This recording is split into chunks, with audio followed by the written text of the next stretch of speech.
At so ayan, hi guys, welcome back sa channel natin at ito na nga po yung revised chapters na ito ni One Punch Man. So ito na yung official na lalabas dyan kay season 3. So sana ito yung i-adapt nga ni JC Staff sa yung studio ni One Punch Man. So hindi naman lahat ng chapters ay ni-revise nga dito kay One Punch Man. Nagsimula yan dun sa laban ni Child Emperor at saka ni Phoenix Man. Tapos ayun, nagtuloy-tuloy na. So isa-isay natin yung mga chapters na ni-revise. But yun nga, bago tayo magsimula, ay kung di ka pa nakasubscribe sa channel natin, ay huwag kalimutan mag-subscribe at pakipindot na rin yung notification bell para ma-update ka every time na meron tayong bagong upload. So yun naman po at ulit, ay huwag na nga natin patagalin pa, simulan na natin yan. At dito ngayon magsisimula sa paggamit na ni Child Emperor sa kanyang robot laban kay Phoenix Man. So ito nga si Brave Giant, so familiar naman kayo dyan. At then ito nga ngayon biglang kinuha na ni Child Emperor itong si Waganma at sinecure niya na yan sa kanyang bag. At then ito nga ngayon biglang forma na itong si Child Emperor at handa niya ng labanan si Phoenix Man. At eto, natutuwa naman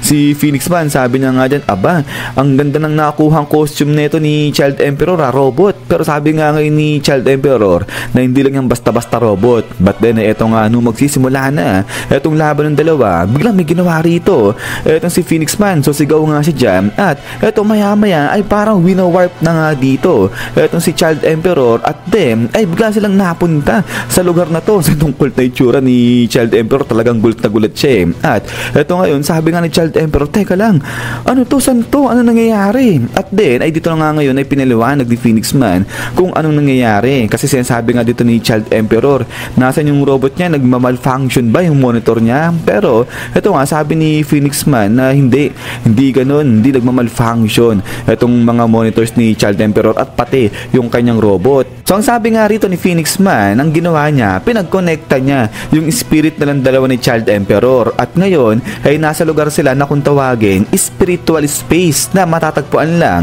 sa costume nito ni Phoenix Man. So kaya nga raw ang tawag niya rito Phoenix Space. At then eto nga ngayon talagang hiwagang-hiwaga, pinapawis pa eto si Child Emperor. Sabi niya nga dyan, ano tong spiritual space na to? At eto, paliwanag pa nga dyan ni Phoenix Man na dati yung mga shaman ay nagsasamon niya ng spirit at pinapasanib sa kanilang katawan. So eto raw yung origin ng mga costumes. At dito nga ay nakakagawa yung mga shaman ng spiritual space. So ibig sabihin ay na-acquire o na-obtain din ni Phoenix Man yung ganyang klaseng kapangyarihan, yung spiritual space. So kaya yan, nagawa niyang dalhin dyan si Child Emperor sa spiritual space niya. So siguro parang ano lang yan sa mga may kapangyarihan na about sa costume, parang katulad ni Phoenix Man. But then ay pagkatapos nga niyan ay dito na nga ngayon sinimula na i-recruit ni Phoenix Man etong si Child Emperor. So ito ay siguro familiar kayo dyan kasi sa nakalipas na version nito, nire-recruit din diba ni Phoenix Man itong si Child Emperor. Pero this time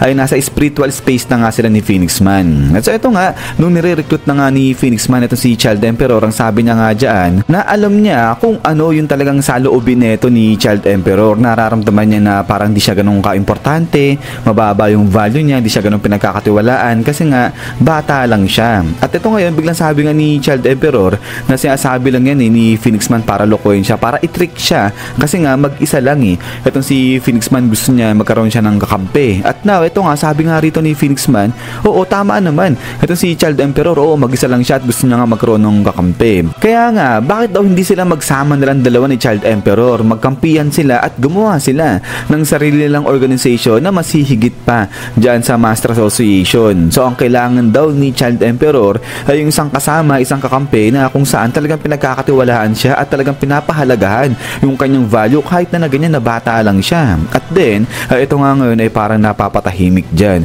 Itong si Child Emperor, talagang tinatamaan siya sa sinasabi ni Phoenix Man kasi parang deep within ni Child Emperor, parang ganun na hindi siya ganun nga masyadong pinagkakatiwalaan ng Hero Association, tapos yung value niya parang medyo mababa kasi nga bata lang itong si Child Emperor. But then, ito nga ngayon biglang hinawakan na ni Phoenix Man itong si Child Emperor. Sabi nga niya nga rito na kailangan niya raw yung lakas ni Child Emperor. At then, ito nga ngayon ay talagang parang napapatitig na, talagang parang gusto nang pumayag ni Child Emperor na sumama rito kay Phoenix Man. So nararamdaman niya na talagang pinapahalagahan siya at kailangan siya ni Phoenix Man. Kailangan ni Phoenix Man yung lakas ni Child Emperor. But then, maya-maya, ito nga, biglang kumapal na, tumaba na rin yung mga ugat nga dyan ni Child Emperor at etong ngiti na si Phoenix Man. Sabi niya nga dyan, kung ganun, ay dapat maging halimaw nga raw ito si Child Emperor at ma-reborn bilang lang si Brave Giant Man. So yun, parang ganito yung magiging itsura ni Child Emperor, ang kulit. But then ay pagkatapos nga niya, bam! Dito ay biglang bumalik nga sila sa totoong mundo at eto nga binanatan na ni Child Emperor dyan. Eto si Phoenix Man, pagkatapos nga niya na ito talagang dinidikdik niya dyan.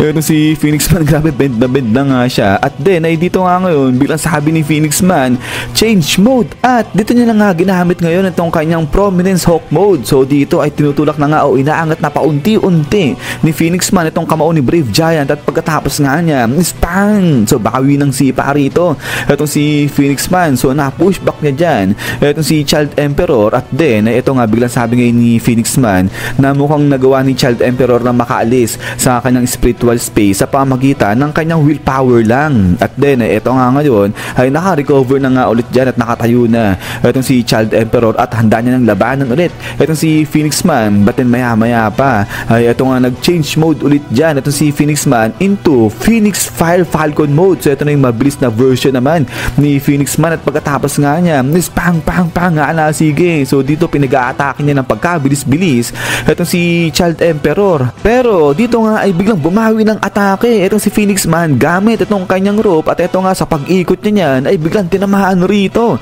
itong si Phoenix Man. At pagkatapos nga niyan is blagag. So tilapon dyan itong si Phoenix Man. But then ito nga lipad pa itong si Child Emperor. Di pa siya tapos at ayun pupuntahin niya si Phoenix Man. Pero dali-dali itong si Phoenix Man ay lipad nga rin siya papalayo dyan kay Child Emperor. At then ay dito na nga ngayon naghabulan itong dalawa na to dito sa parang maze na yan. Hanggang sa natrap na nga at mahuli ni Child Emperor at si Phoenix Man. So yun, di na makagalaw dito, di na makaalis itong si Phoenix Man dyan sa trap ni Child Emperor. At pagkatapos nga niya is dito babanatan na ni Child Emperor itong si Phoenix Man. Pagkatapos nga niya is bam!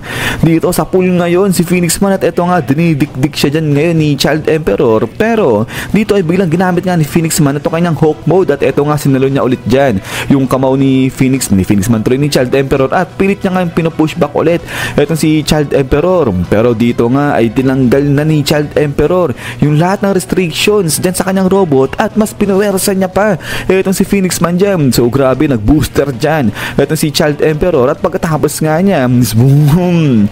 Ay dito na nga nagawa ni Child Emperor itong pagkalalim-lalim dyan na tunnel na to. So ito familiar din kayo siguro sa eksena na nga na to. But then pagkatapos nga niya na ito nga hala, sige. So yun, di na kinaya ni Phoenix Man na saluhin ito nga pagkalakas-lakas na atake dyan ni Child Emperor. Pero ito nga nagpa-prompt na yung robot ni Child Emperor na malapit na nga raw sumabog yung battery nito. So kasi nga tinanggal na ni Child Emperor yung mga restrictions sa paggamit ng full power dyan sa kanyang robot. At then ay dito nga ngayon ay tuloy-tuloy pa rin sa pag-atake dyan itong si Child Emperor. Talagang dinidikdik niya ayan si Phoenix Man. Pero ay dito makikita na sa pag-atake ni Child Emperor kay Phoenix Man, naalala niya yung sinabi nga ni Phoenix Man sa kanya na kailangan nga raw ni Phoenix Man yung lakas ni Child Emperor. At ito nga ngayon parang nalulungkot dyan o napapaisip itong si Child Emperor. At doon ay pagkatapos nga niyan is yan guys, so hanggang dito lang muna itong si revise natin sa chapter na nga na to. At so ayan ay katulad nga po sa mga nakikita ninyo ay merong konting pagbabago